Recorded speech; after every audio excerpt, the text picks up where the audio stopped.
Welcome to Sewing Out Loud, the official podcast of Zede Sewing Studio. Here are your hosts, Zede and Mallory. Sewing Out Loud. Hello and welcome to the podcast. I'm Mallory Donahue. And I'm Zede Donahue, and this is Sewing on Drugs. Your phone is on. I okay, hear while that. Mom gets up and turns her phone up, I'll just let you know that tonight's podcast is brought to you by the 3 separate trips into the store from our home that is out in the country and some wine and some painkillers. And through highway construction. We Yes. can't even go the way we usually go. You know I complain about long intros with podcasts, but I've had a lot of time to think about this. So let me tell you a story, Mom. All right? Oh, okay. So I get home from the store today. It's Friday. We close at 2. And I forgot the microphones. Right. Okay? So I use the reality of having forgotten the microphones to justify a trip back into the shop into town Right. to get Indian food. I I was like, understand. I'll get. I heard that. Oh, I knew I'll that go part. get the mic. Okay. Right. So then I come back with the Indian food. And no mics. And no mics. I had the baby with me though, and the baby, she got back home. She got back she's home. She's That's here. good. Yeah. Okay. So we eat the food, but get this, I didn't realize. Okay, hold on. Okay, so we feed the baby. She loves the Indian food. We put her to bed, and we read 5 Little Monkeys Again. Okay. So I'm Yes. the doctor. And I'm like, Right. no more monkeys jumping on In the the bed bed. for all. Okay, so all 5 monkeys hit their head. They go to bed. And the end of the book ends, thank goodness, said the mama. Now I can go to sleep. So we close the door. And then I'm like joking with Derek. And I'm like, thank goodness, says the mama. And he goes, yeah, now she can go record some podcasts. And I'm like, No, she I can't. forgot the mics. So I go in to get the mics, right? And I had forgotten to pick up a trailer tire at the tire store next door. So I You got didn't get that it. either. I got it. Okay. And I got the mics. I'm like, score. Right. Great. Come up here. Get the mics up here. Get the computer out. My 5 billion notebooks that are behind me. And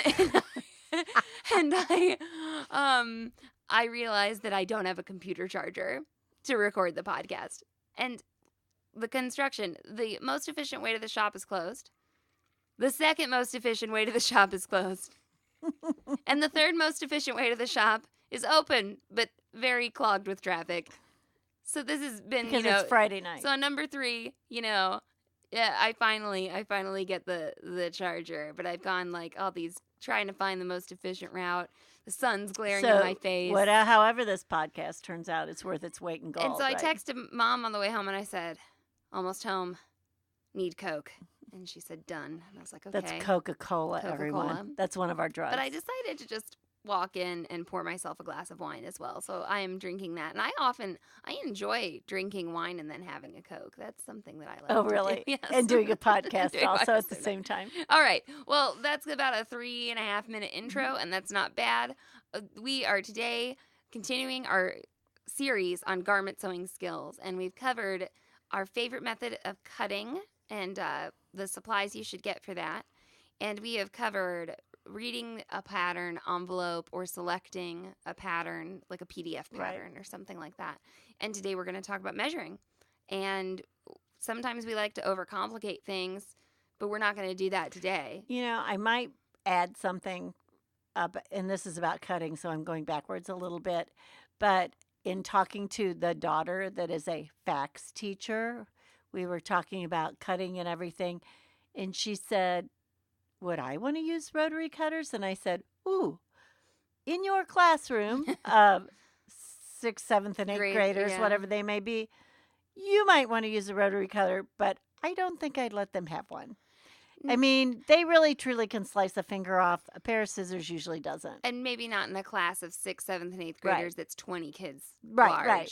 So, any fax teacher. Good disclaimer. Right. Anybody out there who's thinking about it, think about it. Well, okay. That's good. Yeah. That's really good, No, Mom. because I just thought, wow, they could really slice each other. They're about, I mean, at that age with those hormones, they're not paying attention. Yeah, all I the did time. have a girl throw scissors and in a fax class. Oh, did you? I didn't know that. I wasn't there, but Linda was my teacher. And Oh, yeah, she told yeah. me about it. Okay, Yeah. so measuring measurements. Measuring shouldn't be too dangerous. Well, gosh, those Could be, measuring tapes. but I yeah. don't know. Yeah. So measuring, I think that something we were discussing right before the podcast is how measurements can have different names. Yes, or yes. the same name and be Yes. different measurements, right? That's true too. Okay. Yes. So let's talk about the 3 most common measurements that we as women take and look at on pattern envelopes, and that's bust, waist, and hips. Absolutely. Okay, so how do you take your perfect bust measurement, Mom? Well, all of these measurements, bust, waist, and hips, should be absolutely parallel to the floor, which means the measuring tape should be parallel to the floor. So when you go around your bust and what we will call the apex of your bosoms. No, they just say nipples on the Great British Sewing Bee. Do they? She's Hallelujah. Like, it goes right across the nipples. All right. Oh, no, wait. What she says is the bust measurement, it's right across the nipples, so that's the fullest part. And then the host goes, oh, you haven't seen mine, love. That's true. Anyway, okay, so Doesn't account for those side bosoms. Yeah. Anyway, the floppy disk or Yeah. whatever. Anyway, it should go across the peaks of, the Grand Tetons or whatever you want to call them, right? Grand Teton. And in the back, you should be able to look in the mirror, and that the back of the measuring tape should be at exactly the same height as your nipples. Sure, just don't want it to slope around. Right, down you or aren't something. taking an elliptical type measurement, right? Nope. You're taking, a true cross section Of the sort bust. of the bust. Yes. And I guess a little disclaimer, and you told them last time to come with their best bra on. Hope you're wearing your best bra to listen to this podcast. The bra that you'd wear under your clothes most often, or that you would wear under this garment. Right. So let's pretend like, when you hear about going to a wedding dress fitting or something, they say wear your undergarments. Same thing when you're going to fit yourself. Right. Wear what you're going to wear. So if this is like a no bra top, Yeah, well, you can wear those. And if this is a sports bra top, wear your sports bra. And if because you could make a workout top, you could make Right. lots of different things. Except I have an underwire in my workout bras. Well, no, that's right. I know. Yeah. But I do have shirts that since I'm back to being small chested. I have shirts that Mallory's definitely been deflated. I've been deflated. There's some shirts where if I wear a different bra, like they fit either better or Right. worse, just the structure of the bra. And I buy tops or make tops or, make dresses that I know will go over my bra. Yeah, your bra. Yeah, Right, exactly. right. Yeah. I have bra-friendly clothes. Yeah. How about waist? Moving down. Okay, so waist. To find your natural waist, where most people do not know that it exists, is you are going to tilt to the side like I'm a little teapot, right? Yep. Either side, you can be a left-handed or right-handed teapot. I don't care. But where you bend is your natural waist. And ideally, most of the time when you're measuring, you should put a piece of elastic around your waist or a ribbon or something like that. We have, pieces of elastic that we have just tied so that can be used as a reference point. That's a really good Because idea. actually, sometimes you'll even use that as a reference point for your hips. Yeah. Some people will. So anyway, again, parallel to the floor, the front, when you're measuring in the front, it should be the same height as in the back. And when you're taking these measurements, bust and waist, they're what I would call semi-snug measurements. Mm-hmm. So, you don't want it loose. And another thing I do, like when I'm making my chest measurement, is I inhale. Yeah. So I get the biggest measurement. Agreed. Well, Right. and you want to be able to breathe in your clothes, right? Right. Yeah.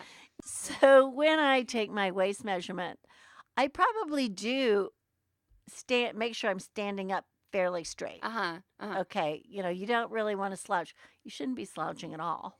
Don't slouch. You should not slouch. But, But tying you're that standing piece, up fairly straight. Yeah, and tying that piece of elastic Mhm. around your waist, it's something you can do like just before you even get Right, started measuring.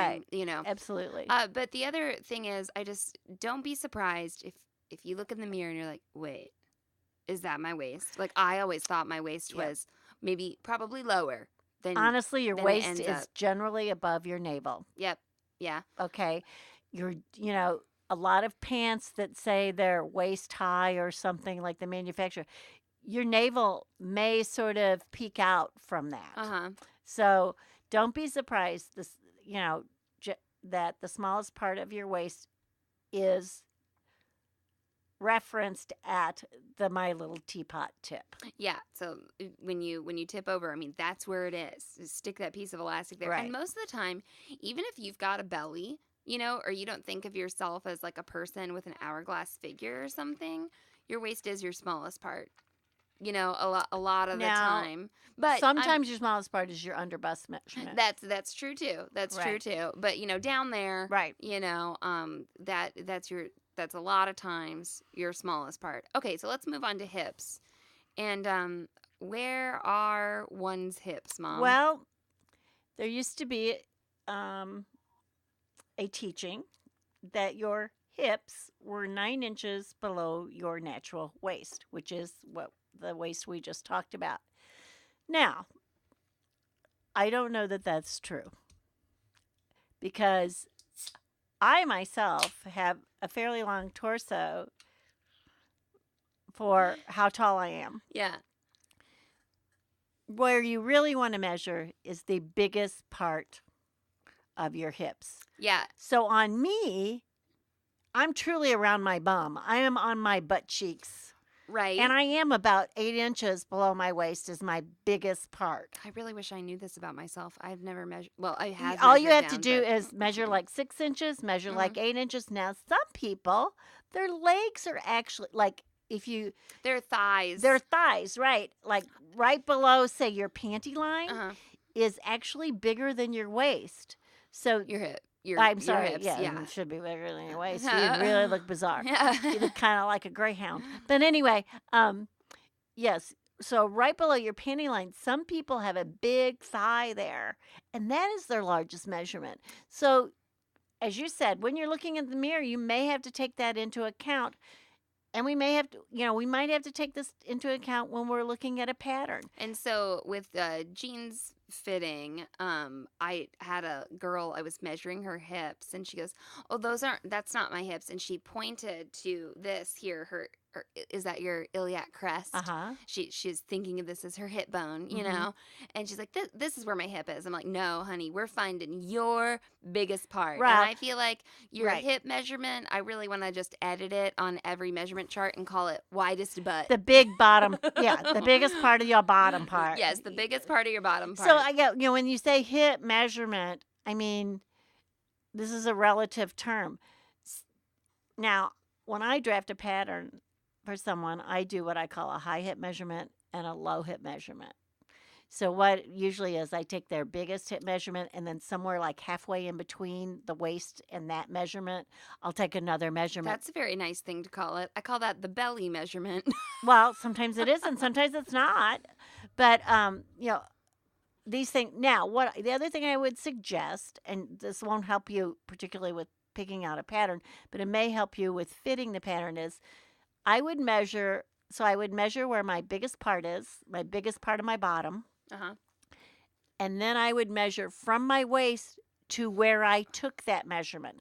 Is it 9 inches? Is it 10 inches? Is it 6 inches? Is it 8? Now, you also might be measuring your belly in this. Yeah. It just depends what part's the biggest. Mhm. If you think about the shape of a dress, you got to get it big enough to go over all that down Right. there. Right. Okay? I'm actually kind of slim hipped compared to my other measurements. Right. But so I usually, honestly, it's my least worrisome measurement Mhm. generally. Mm-hmm. I have more trouble up top. With the bust. Yeah. So think about just getting it covered. Right. Get it covered. Get it. I'm thinking of a t-shirt, and I was just fitting someone who is like really pear-shaped. Right. Like very small up at the bust. And then they might have small shoulders too. yeah, and very small Uh-huh. shoulders, just real thin up there, and then she has a bigger hips, and wide thighs, Right. and she always has trouble getting Right. her t-shirts to fit. So she buys a size that'll fit over her hips, because if she bought the size that fit over her shoulders, it would stop Look at her Right. belly. Like it would. But get, when it she would get purchases that shirt, Uh-huh. it looks too big at the top. Yeah, and Right. this was really amazing. Envision this, pear-shaped, person, and she says to me, "Okay, well, when we draft this, I really don't want it to. When I raise my arms up, I don't want it to come up and show my belly." We were Right. doing her perfect T-shirt and drafting it together, and I said, "This is going to make such a big difference because she'd bought this bigger shirt, so her armhole was down on her bicep." Okay, instead of up in her armpit, And that right? raises your shirt. Yeah, no, and I was like, check this out, okay? So raise your arm up, and your bicep goes above your armpit, and so that's another like, what is that? That's like 3 inches of what I'm pointing to, like right now on myself, and I said that's gonna raise your shirt up 3 inches. But if your arm thigh is in your armpit, and that's where your sleeve starts, and you raise your arm up, shouldn't really raise your shirt up, but a little bit. The closer your arm's eye is to the underarm, the closer fitting, the more movement you have without moving the garment. And that happened today. And people don't understand that. They think looser is better, and it's not. Carol tried on Sam's Morris blazer, and like the area that we were just talking about, this arm, like elbow, following that underarm seam down to your side seam, down to your waist, we added in space for Sam there. Right. She has a bigger bicep and a bigger bust, okay? So we like added in extra ease, and Carol puts it on. She goes, "Oh, I need the bigger size. I can't move very well in this." And I said, no. The arm size was too low. Said, yeah, you don't need this pattern alteration. If the arm size was in closer, look at how much better you should move. And Carol's signature reaction is, "Oh!" She's listening to this now. She knows I think that about her. She goes, "Oh!" So I thought that was interesting. So anyway, getting accurate measurements and being able to fit the pattern to them, it makes a big difference. And absolutely. Maybe some counterintuitive differences to what you think. Maybe you think, "Oh, just give me the biggest thing possible, and it'll fit me." Well, if I buy a pattern according to my bust measurement, my problem is it's too big above my bust. Right. So I'm a fairly small person with a big bust, and my arms are not as big as yours. Right. I don't know why, because I got some guns. Sorry. But anyway, I have long, lean Okay, muscles. what's your bust measurement? Right now, I believe it's 39 and a half. Okay, my bust measurement is 2 inches larger than yours. Right. And I'm in kind of an A cup. Right. And Mom is I'm wearing an F right now, I think. Okay, so there you go. All right. And getting your boobs like where... I hesitate to say, like, where they belong. I hate to tell someone they have to wear a certain type of bra or something like that. But when we do talk to people about that, like when I was fitting this lady with the T-shirt, I know her very well. And I pulled up her bra strap with her permission. That's right. And lifted her breast up. And it's usually an inch or two that you're lifting easily. Yeah, and I lifted it up to be less sort of like, closer to elbow height when her arm is down and higher up to like bicep height. It should actually be halfway between your elbow and your shoulder. The apex or the peak of the... Sure. So I lifted them up and she goes, "Oh, well, they droop down." I was like, "That's why you got a bra. You mold them, to wherever they want." And the older you get, the more you can move your breast around. I guarantee you. You're so lucky. Yeah. To the left, to the right, over the shoulder, whatever. Putting your boobs kind of in a place that is a perkier position. A perkier place, but also a place where, kind of the silhouettes that we follow in just where are you? We're in America. We're honestly, in the Western world. Well, but it's kind of like, when your eyes are droopy, you look tired. When your boobs are droopy, you will look less energetic and even older sometimes. Well, if we get her in this bra that lifts her bust up a little bit and in sleeves that fit her smaller shoulders, I mean, it's just we pinched in a T-shirt which she was wearing, and another employee said, "Oh my, you just it looks like you just lost 5 pounds." And I go, No, it looks like you lost 15 pounds. Like you just are real small up here, Right. Okay, well, I think I might have gone off on a tangent. I think you've had too much wine. Apologize. We're measuring, but I think where Mallory is kind of coming from this, just and with the also with the fuel of the wine, is that when something fits, you look better. Whether it's younger, more fit, slimmer, more energetic, whatever. You do look better when it fits better instead of wearing something that's, or, the your shoulder seams are down somewhere on your biceps. Right. I mean, it looks sloppy actually. Right. And Yeah. I mean, if you're just wanting to look more confident and make clothes that fit you better, Right. I think that's good information. So, bust, waist, hips. All right. I think right now I want to move to possible variables in what measurements can be called. Okay. Okay, I guess you before wanna say you one do more? well, Okay, just go one ahead. more Go thing before ahead. you do that. In a lot of the pre-manufactured retail, whatever we want to call them, patterns, a lot of times they will also have petite or just Mrs. sizes. Uh-huh. And that may ask you how tall you are, or it also may ask you your back waist measurement. And your back waist measurement is the base of your neck, okay? And you'll feel a bony process there if you put your hand on it to your waist. And you're going to come up with a number like somewhere between 15 to 20 ishy something. But that sometimes that is on the pattern. So that will help you at least whether you need a petite or a non-petite. Mhm. Now, with the multi-size patterns now, sometimes it just tells you to fold the pattern up. Right. But anyway, I just kind of, in case Wanna you're bring going that to up. wind up having to buy petite Well, or non-petite. I And all really- petite means, by the way, is short, Right. okay? I am short, and it means short torso. I am short, but I do not have a short torso. I cannot wear petite clothes, Mhm. and I'm 5 foot tall. Right. So, and I weigh about 120 pounds. So, I can't wear a petite. I don't have enough torso room in it. Okay, so let's talk about when you read your pattern envelope or you look at your pattern instructions, hopefully some of the measurements besides bust, waist, and hip that they ask for are clearly defined. Right. Because I like to use the example of the neck measurement. Okay? Mhm. You think neck measurement, and maybe you think, I'm going to measure around my neck. And that could be true. Okay, that you're going to loop a tape measure Right. around your neck.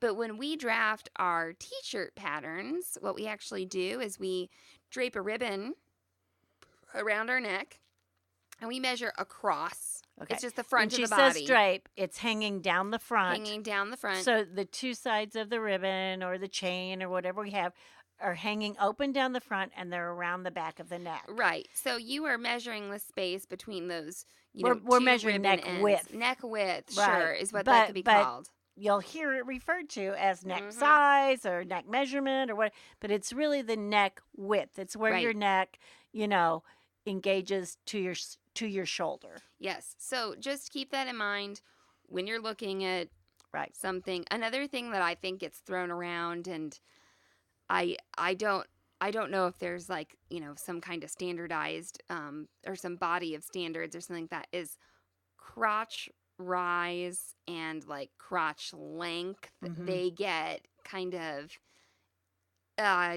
interchanged a lot. Like crotch depth, crotch Uh-huh. length, all these things, and Right. there's one measurement you take where you put the measuring tape at your front waist, go between your legs, Right. come up to your back waist. So you're riding that measuring tape like it's a Like it's horse. it's a horse, yeah. Right. It's in your or, crotch, right? or we could call it a thong. Yeah, whatever. there you go. And then there's another measurement where you sit on a hard, flat surface. In a chair. In a chair. With your legs bent, but like not in a chair. not a cushy chair. No. So Straight back chair. when I'm at the shop, I have Right. to tell people to sit on the table. Yeah, a straight back chair. You want your back straight, Yes. basically. And you want to not be cushed down in a cushion. Right. So you sit on some flat surface like that, and you put a yardstick next to your body Mhm. or a measuring tape against the table, and you measure up and To that waist that- elastic that you yes. put on. Yes, you measure up So to your waist. You see, again, we're referencing from the waist tie or elastic that we were talking and about. I on this measurement chart that we have here that I will put in the show notes. It actually calls that first measurement that we talked about, the thong measurement, waist front to back, which Mhm. is one way It's to very put it. descriptive. Yes, and the Um, other one, the other measurement they call crotch depth. Right. But then there's crotch rise, Mhm. and on some patterns that covers belly button to or To the the back. front waist to back waist. And on some patterns, they're talking about that, and they're just talking from like crotch up to the waist. Right, So right. you need to look at that and figure out what those people are talking about. And, honestly, they should tell you what they're talking about. Now, I'm used to taking measurements a lot for other people, so I take an excessive amount of measurements. Yeah. There's like 28. Is on that this. mine you're looking at? I don't know. Is We'll it make like it yours. Is it like a show measurement chart? Yeah. Yeah. We'll make it yours before we publish it. Yeah. Okay. Well, anyway, I measure people's head. I can tell you about what everybody's head measurement is these days. Yeah. I know what size a person's head is. I measure shoulder to shoulder because I want to know how big that garment needs to be across the back. I measure bust and under bust because that gives me an idea of how busty somebody is. Mm-hmm. Apex to apex would be nipple to nipple, so that I don't have the darts in the wrong place. Things like now. Right. This is getting very, very advanced. Using those measurements, Right. Yeah, is getting advanced. But right. Then another thing I will take is the hollow of the neck, which if the front of your neck, and you'll feel that little divot right between your collarbones, and I will measure that from there to waist, and then from there to knee, and then from there to floor.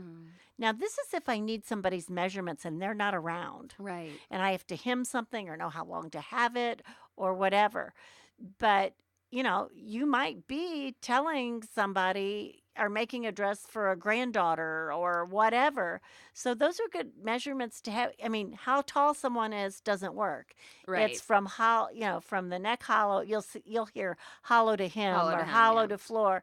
Hollow to hem would be exactly where they want that hem to fall. Right. And you'll hear that in bridal a lot. Hollow to hem, hollow to floor, whatever.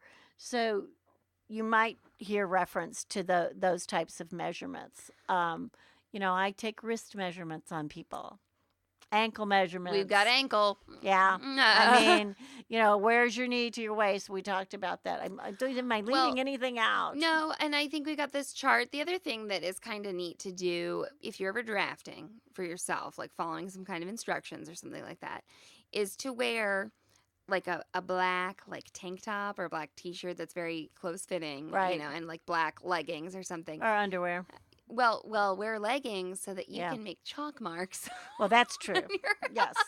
On yourself. I used to just draw on the children. Yeah, or you whatever. That can be helpful, but a leotard or some sort of workout thing for someone else to measure you. That's what we do in class. Tell everybody to wear, your workout clothes, your close-fitting tank top, and your leggings, that type of thing. So I think getting an accurate measurement, if we just wanted to recap here, big time tape measure is parallel to the floor all the way around Right. the body. Huge thing. If you're in Europe, you're going to use centimeters. Use the right side of the tape measure. We didn't mention that. Oh, yeah. Okay, so I have a daughter that's dyslexic. This is a riot. What did she send to me? It's not me. Well, yeah, it doesn't happen to be Mallory. But she sends me, I think it was a back waist measurement. So I'm making costumes for these little boys. And she sends me this measurement, this kid's like neck to waist. And it's something like, 32 or so.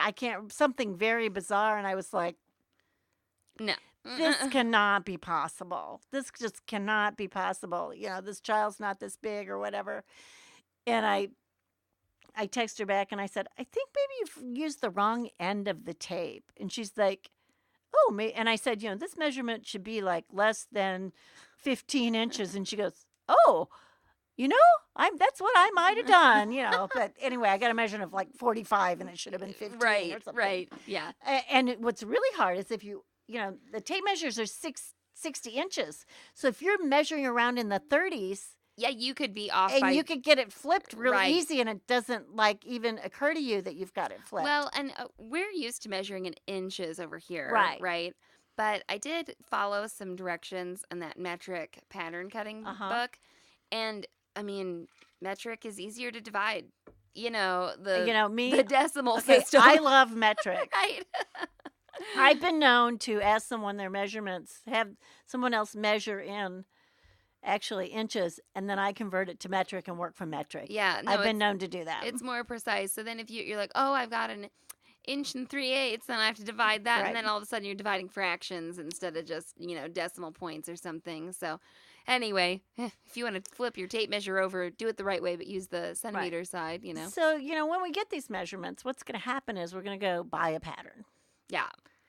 And then what you're going to do is you're going to lay that pattern out, and you're going to take that measuring tape, and you need to measure that pattern and think about the size of that pattern. The other thing that you need to adjust for there is ease. And what ease is if my bust is 39.5 inches, I do not want the Pattern size piece to be 39. right. I don't want my finished product to probably be 39 unless it is workout clothes. Right. I don't want it to. I need some ease. Let me add too. When you measure the pattern piece, the seam allowance is in there as well. Right. Yeah. Okay. So you subtract the seam allowance. You have to think of all those ease. things. Yeah. Some patterns. Well, if I'm drafting a pattern, see, I don't have a seam allowance in it till I'm finished, and then I add my seam allowance. Right. So you have to think about all those things. Mhm. But you do want to measure your pattern. Yeah. So that it's not totally bizarre. Yes. When you cut it out, that you're not cutting out like making a huge mistake too small or a huge mistake too big, or look, the bust comes out to exactly 39 inches. I have no easement. Right. I have no room to move around. Right. Well, maybe we should perhaps dive into a little bit about pattern adjustment or pattern adjustments that are available in the next step of the podcast.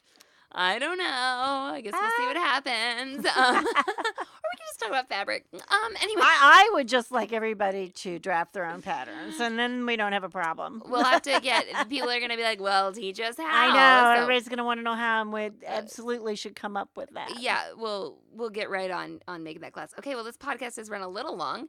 Join us for the next part in the series. I think we'll try to wrap this up in another couple of episodes, but thanks once again to Maple Stitch for the prompt for this series, and thank you for listening. So long and so happy. Thanks for listening to Sewing Out Loud. For even more expert sewing advice, visit sewhere.com.